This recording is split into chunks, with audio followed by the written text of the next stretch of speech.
Hi, this is Alicia Bowling with Creative Laughter TV Beyond Logic podcast. Today, our guest is a celebrity master intuitive, Akashic Record reader, and an intuitive life coach. She calls herself Ambassador Between Worlds, and she has helped thousands of people be their best selves. It's my pleasure to welcome Jocelyn Coleman.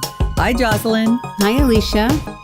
So, this whole thing is really cool, and I know you don't like labels. So let's talk about that whole label thing first, and then we'll go into how exactly this gift, came about for you. So labels, you're talking about calling me a psychic? Is that what you're talking about? Right, because we had discussed before, I said Akashic Record reader, intuitive this, and you're like, no, I don't put labels on it. So tell everybody about that. Well, as far as putting labels on it, for me personally, the way my gift works is that it's multifaceted. Sometimes I'm, straight up intuitive. Sometimes I use the tarot, which of course I'm always using my intuition as well. So it's not like I'm a tarot reader. Sometimes I'm a medium. And what I mean by that is if in session somebody's deceased loved one comes through and has messages to give them, I'll give them that. But I don't dial up anybody's dead Uncle Charlie, and I don't, I honestly, I've been asked so many things like where money is buried in the wall. Like I don't do things like that. I don't tell people, not that I don't make predictions. Of course, a lot of what I say to you, you will see come to pass. But I really believe that we sit in session and we have high counsel with ourselves using the voice of another to become more aware and involved in our own process of ascension and growth. So the more you know, the more you are responsible for, right? God holds us responsible for what we know. So if you don't want to be accountable for your actions, you're better off not knowing, right? But right. I don't. That's true. But I don't make predictions, and because if I said to you, for example, Alicia, you're going to fall and break your leg, I promise you fall and break your leg. Because you have it in your mind that you went to a quote unquote psychic who told you were going to fall and break your leg. But if I said to you, Alicia, over the next few weeks, you might have lots on your mind. Pay attention, when you're walking down the stairs, or, just be more aware of your surroundings. It's a very different message than you're going to fall and break your leg. So languaging the information for me is an important aspect of bringing a higher quality understanding of what we're all really privy to. We all have access to our intuition and information beyond what's right in front of us. It's about languaging it and becoming conscious and responsible for how we use it. I love that, because that's true. Like if you have parents who are always saying, oh, you're stupid, you're never going to get that, or oh, you're never going to be as beautiful as your sister. I think those kind of things stick with you. So if you said to me, Alicia, you're going to break your leg, you know what? You could make that happen. Right, exactly. Oh, that's very cool. Or people will come in and want to know if their husband's cheating on them. And I'm like, look you are not going to blame that one on me. If you already come in here thinking something of that nature, you probably already know it's true. So now you want to come and say you had a reading with me and I told you he was cheating. Oh, no, not going there. Oh, that's interesting. So do you get people that actually come in and do that? Of course. Oh, you wouldn't believe some of the things they ask me. I would. Oh, you wouldn't believe some of the things they ask me, like being in a bad marriage. Is he going to die soon? Seriously? How about divorce? What about that? How about, we take some other options. That's like the TV show Snapped. I was talking to somebody about it the other day. I'm fascinated by this show because it's like, why don't you just leave them? Why are you going to this intricate thing to kill them? Chop them up, disintegrate their body in acid. Oh, it's like, gosh. Wow, so much work. How did we get into this conversation anyway? I have no idea. I'm like crazy. So tell everybody, how did you actually get started in this? Was this a gift that you were born with? Well, for me, it's a funny thing because I can't remember a time when I wasn't like this, right? I mean, ever since I was a young child, I just thought everybody was like this. And I thought that teachers could read my mind because I always knew what they were going to do. I just thought everybody was like that.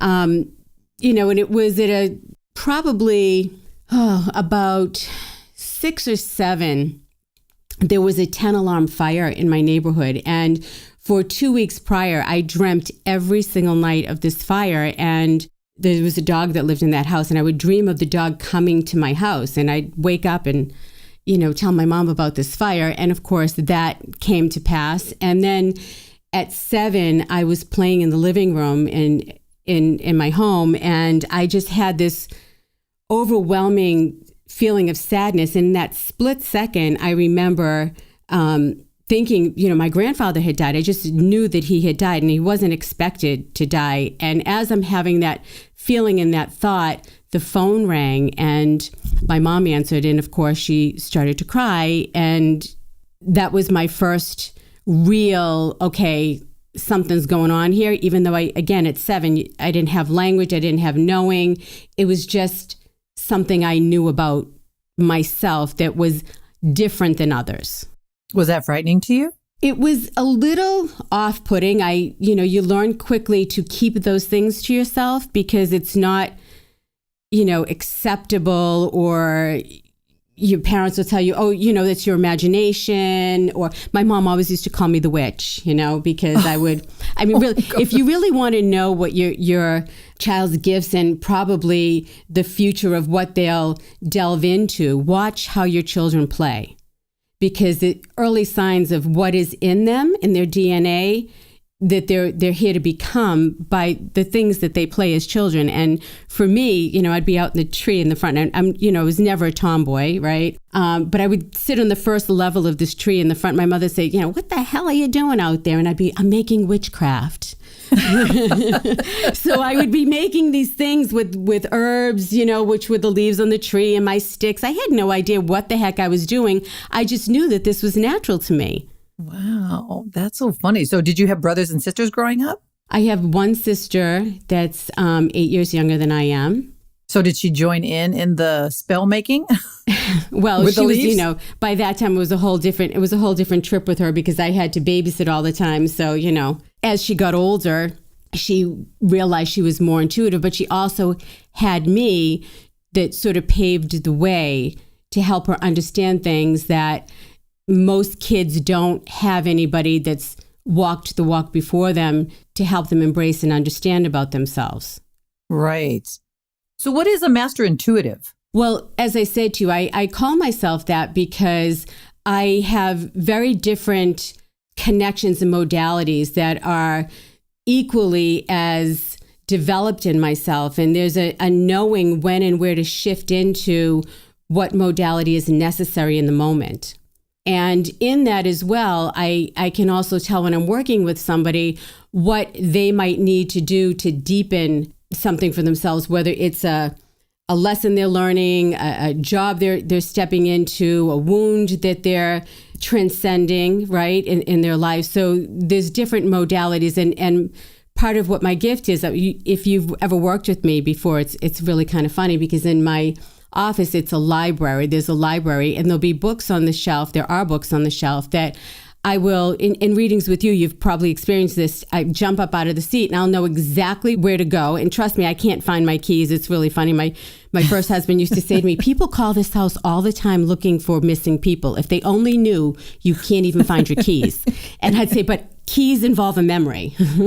So I will jump up and intuitively know what book to go to or what to open to that will give you an answer or a direction to something you're working with. It's really pretty cool to watch. Well, I love it. And yes, I have had readings with you and they're fascinating. And a lot of people don't know what an Akashic Record reader is. Why don't you tell them what that is? Because it is a very cool reading.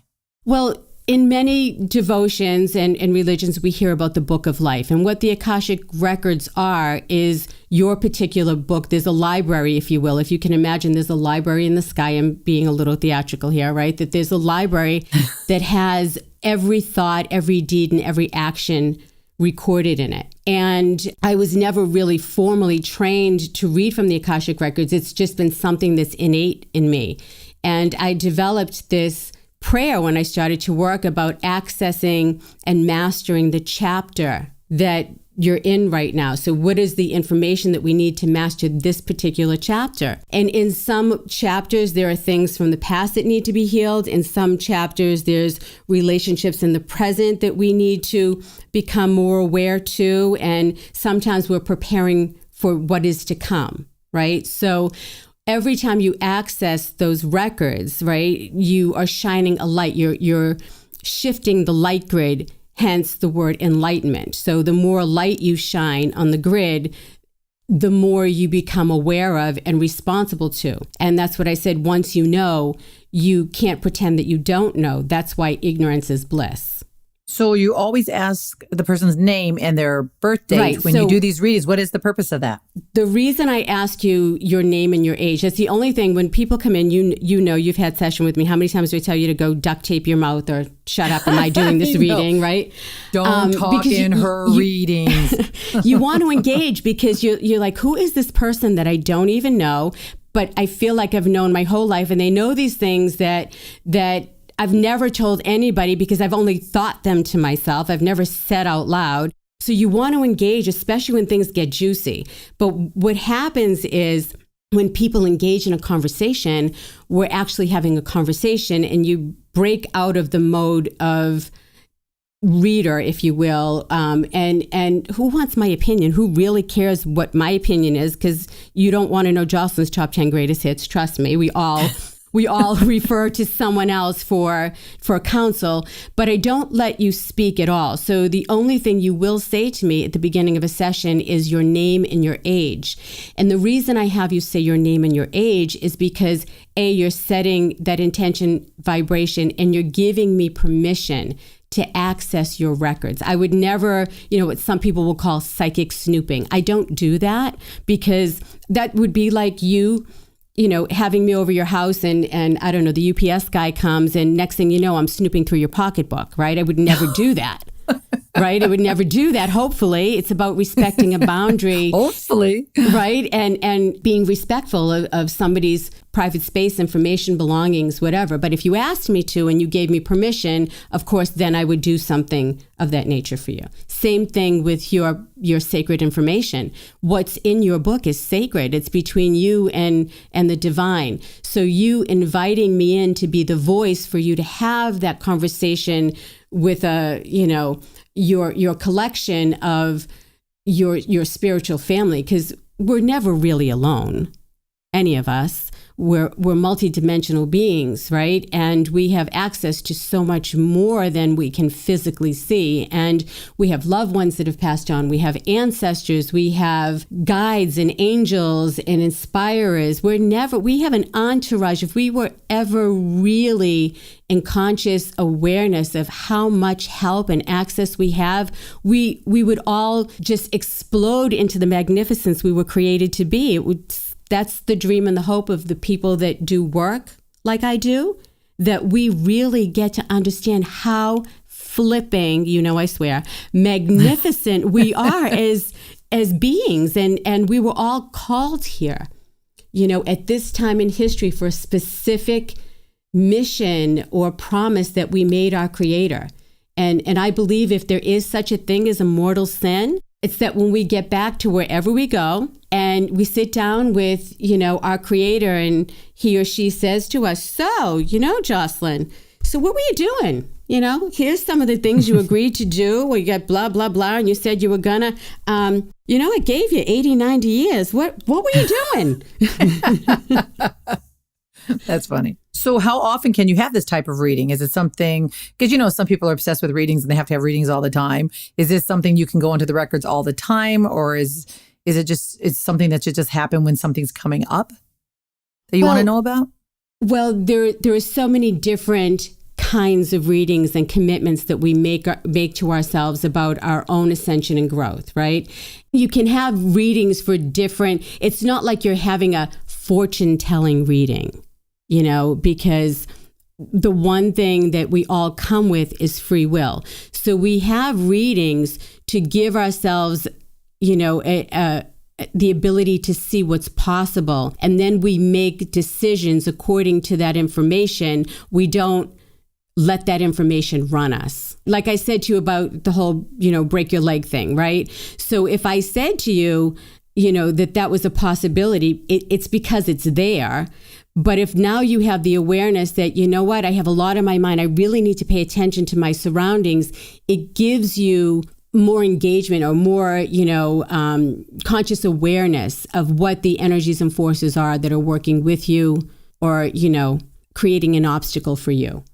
Well, I think that's cool what you said about the companies, because that's true. I mean, you get one bad apple into the mix could blow up the whole situation. I know a lot of people actually who do astrology to make sure people's charts match up so that everyone does get along and works well together, especially in very big, high-powered things. So I could see how that would be very beneficial to a big company. Well, you even look in the Bible, and I'm, not getting biblical, and I'm certainly not a Bible scholar, so I don't want to offend anybody. But, there were 3 wise men that followed a star. Hello. Right. They brought frankincense and myrrh, silver and gold, elements, It's pretty laid in your lap that this is something that was, this is not new. Right. It's true. It's just more modern now. So you say you're the ambassador between 2 worlds. I love that. What are the 2 worlds? Well, here in the disincarnate, here in the, again, I'm not putting belief systems on anybody, but it's pretty obvious that there may be intelligence from other dimensions and planets. Again, it's personal. I'm not saying it's true or not true, but we can try these things on, right, to see if they fit for us or not. There are elemental beings. If you even just take a picture with your camera outside at night, you'll see things that you can't even believe are real. Just take a picture outside with your cell phone, and you'll see things that you don't see with the naked eye, but are there. Right. Like sometimes on Facebook, do you ever notice those pictures and you see this, like, it looks like a ghost to me. That's the only way I can describe it, standing behind someone, and it's wild. Well, calling intelligence ghost are kind of like calling somebody of a certain ethnic background a slang word, right? Right. Right. So we have to be aware of how we're using the old disrespectful ways to honor entities and beings and life forces, as well as we do have to be aware of how we treat other human beings as well. Because in our work, there's a saying, it's love like life never dies. And so we just change form. To be human, we're just lowering our vibration so that we can be matter. And when we leave our body, the vibration is that much higher. And that's why we don't see with the naked eye, because we're pure energy. So they want to be called spirit. They want, spirit, disincarnate. It could be an elemental or an extraterrestrial, intelligence, if that's something that you're curious about. And again, not all things are for all people. So I'm always respectful of not putting a belief system, but saying, you know what, I'm curious about this. Okay, that works for me and that doesn't. Right. One of the things that you always say is people don't find you by any accident. They come to you for a purpose. Right? Oh, people find me, it's funny because especially if you saw where I work, and I'm kind of up on Walton's Mountain here. One of the things when you talk about me being an ambassador between the worlds is one of the things that has become apparent for me that I'm intended to do is to help people die. And, I'm often called to the deathbed of somebody to help them get out of their body. And that's one of the most sacred things about the work that I get to do every day is to help people create a beautiful death because it's the thing that we're guaranteed, right, in life is that we're all gonna die, just so we're clear. And that isn't that one thing, if you could imagine either giving a family member or having yourself is a beautiful death, a beautiful transition from the physical body into, the unknown, if you will. Right. So when you say people always find you when they need you, does that also mean the people who feel like their parents or someone's going to cross? Like, how is that exactly? Does that come about? Who knows, Alicia? It's just kind of like just it's pops part in of front the of you. mystery, right? It's a part yeah. of when we have all the answers, we'll know we're not here anymore. But we keep living the mystery. And that's what's so exciting about life is that we just keep living and opening to the mystery and following that thread of excitement that has us, yes, be human and recognize that we're so much more than that. And, can you imagine they let me in high schools, as you and I have had this conversation, to give kids the real facts of life. And it's pretty incredible what happens when they have me in 11th and 12th grade with these kids. You know what they're like at that age. We were all there. And this person like myself comes in, and the class that I go in and I speak in is called Changing History. And, I'll talk to the kids about what they think is true. Do they think that they can change history?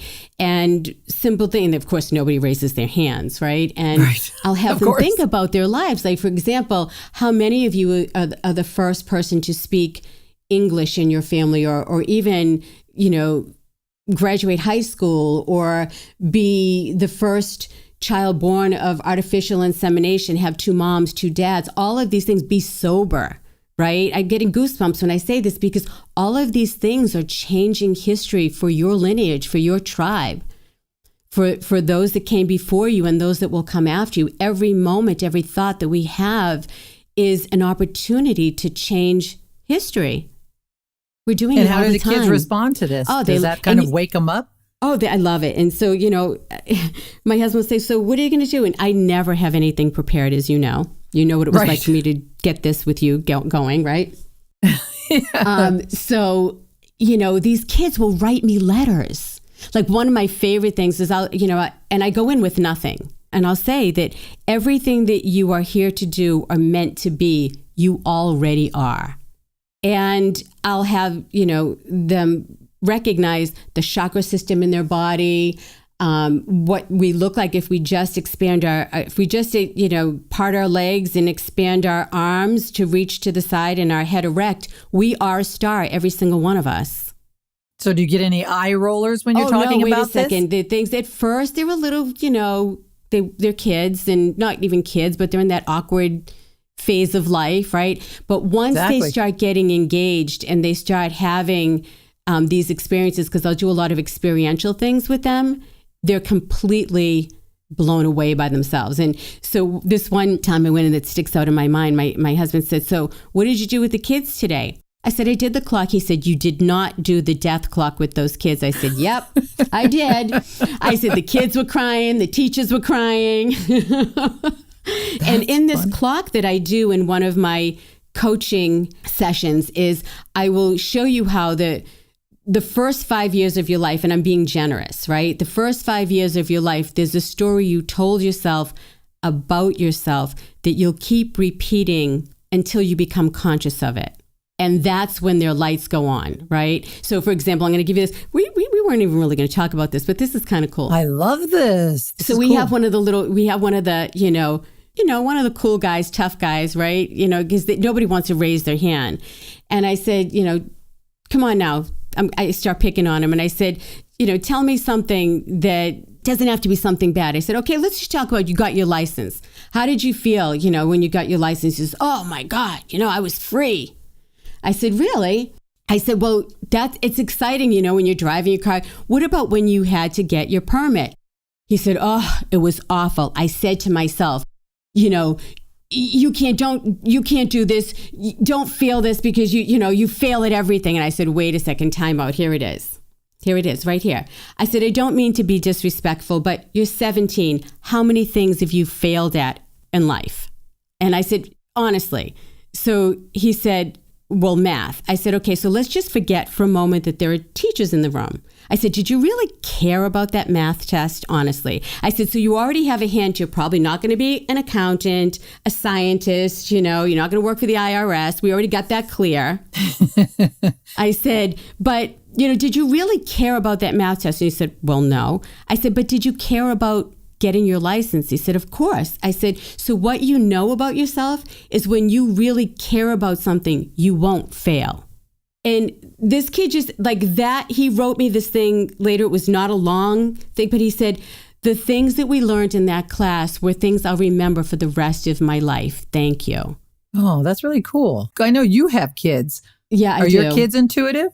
My kids are intuitive, and it's really funny because my son would say as a kid, I'd say something to him and he'd go, Ma, that's not fair, But, right. you have to keep those boundaries again, right? Again, you have to keep those boundaries because everybody has to have that experience that is of being human, right? So do you feel like any of your kids with their intuition would want to continue, being a psychic the way you are? Or do you feel like they're going to go in a totally different direction? Well, my daughter she's a therapist, and my son is so unfolding his own spiritual awakening at this time. I remember when he was 11, I took him with me to mystery school, and we were doing a meditation, and I'm like, oh my goodness, I see all of these adults, leaning in, and I'm saying, what the heck is going on over there? Because they have one eye on the other side of the room. And people came over. We were doing something about the Middle East at the time. And somebody said, do you know who your son is? And I was like, oh, geez, what did he say? You just never know. So they said, well, we asked him, how did you get that information? And he said, well, and he was 11. I just want to remind you. He said, well, I just imagined a pyramid over my head, and I imagined the top of the pyramid opening, and I just let the information come through. Now, wow. I don't know where he got that. He didn't get that from me. So it's interesting how we know how to access things, right? You think about the top of your head, which is your crown chakra, right? Which is the soft spot in babies, right? That's why babies know everything. The soft spot is open. And then as we prepare for the human experience, the bones fuse, yes, and there is a physiological, biological reason why that happens, but also energetically, we're programmed to forget. We have to have that human experience to protect ourselves, from living that divine bliss so that we can have our experience here. You say one thing that's very interesting. You say when you pay for something, that is what it's worth. And I like that saying. And what does that mean?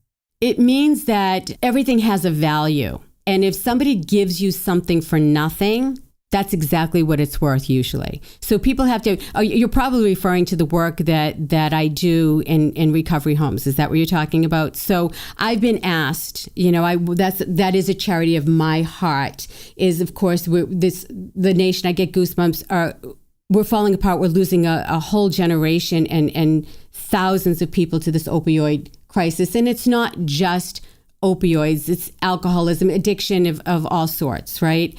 And so I've been asked to go work in sober homes with girls, and I've been in rehabs with both genders as well. And I will go in and I have these girls pay for session, right? I have them pay and I have the home pay. And then I will give that money back to a scholarship fund for somebody to get a bed. But if they don't pay for it, it's just going to be what it's worth, right? If they needed to find money for drugs, they would. So to feel like they're paying for something is going to have a value to them. And then when they realize that them paying for that has now gifted somebody an opportunity to get well, to get sober, to heal, it's pretty powerful. That's a great charity. I had a very close psychic friend to me, and I used to send people to her all the time, and I would pay for it, his birthdays, Valentine's, whatever the case may be. And people wouldn't show up. They would go late. And she used to always say to me, stop paying, because they don't value it. If they paid for it, they would pay attention, they would be on time, and they would value it. That's why I really love that saying, because it's true. You get what you pay for. And we all value different things, Yeah, absolutely. Thank you so much for being on the podcast. I love you, and you really have to check her out. Jocelyn right now, website is under construction, but you can email her at jocelynintuitive@hotmail.com. Definitely book a reading. She's off the charts. And also check out our monthly celebrity group sessions with our fun psychics. And remember, you create your life, you create your future. This is Alicia Bowling with Beyond Logic.